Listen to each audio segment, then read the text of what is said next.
Belle journée à toutes et à tous et bienvenue dans cette nouvelle vidéo de Vite un livre où je vous parle en quelques minutes d'un ouvrage sans spoilers.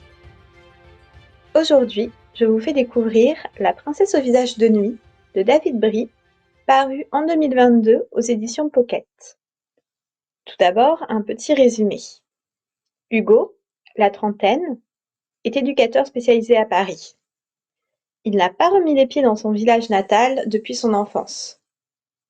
Il avait alors été découvert amnésique dans un champ et ses amis Pierre et Sophie n'ont jamais été retrouvés alors qu'ils étaient avec lui cette nuit fatidique.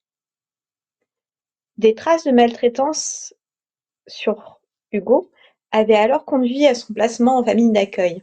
Mais le décès soudain de ses parents biologiques dans un accident de voiture le force à revenir à Saint-Cyr.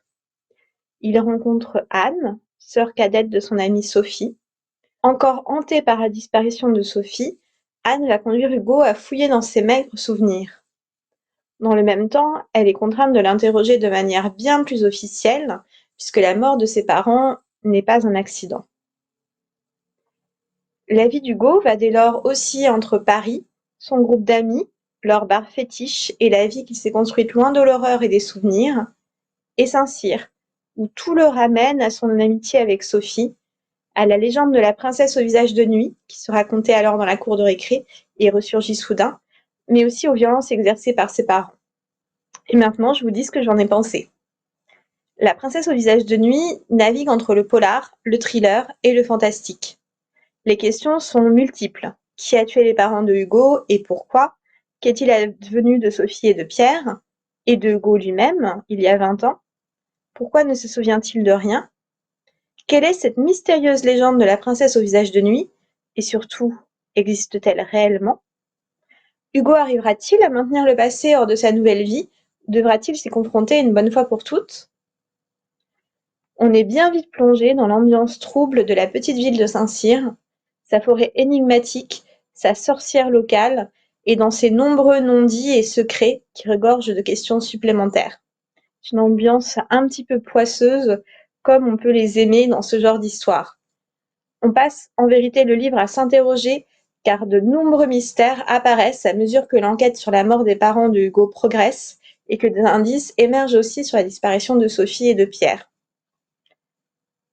Saint-Cyr est très bien décrit. Après quelques chapitres, on visualise presque sa géographie, ses routes, ses points marquants, mais aussi certains de ses habitants les plus notables. Et autant dire que certains d'entre eux font froid dans le dos. On passe moins de temps à Paris qu'à Saint-Cyr, mais ces escapades ne sont pas moins importantes à l'histoire et nous font découvrir le protagoniste principal sous un jour différent, dans la vie qui s'est construite tant bien que mal, auprès d'amis au corps peut-être aussi cabossé que le sien.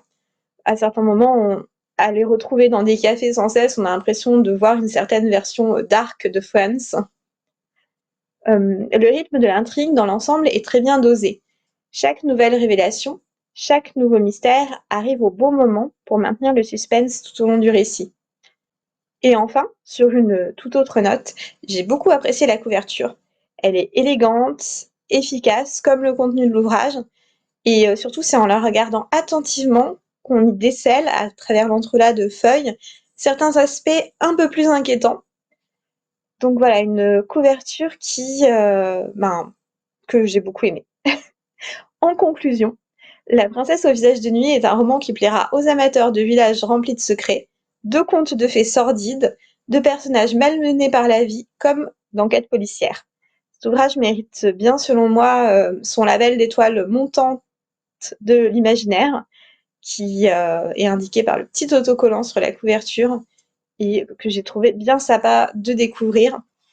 Donc voilà pour La princesse au visage de nuit. Si ce résumé vous semble attrayant, vous pouvez aussi découvrir sur le site des Chroniques de l'Imaginaire d'autres critiques des ouvrages de David Brie. Il en a écrit plusieurs qui ont bien plu aux membres de l'équipe, moi que je n'ai pas lu, mais qui ont vraiment été des coups de cœur pour certains des membres de mon équipe de chroniqueurs. Par exemple, Contes désenchantés et Que passe l'hiver. Donc voilà, je vous souhaite encore une fois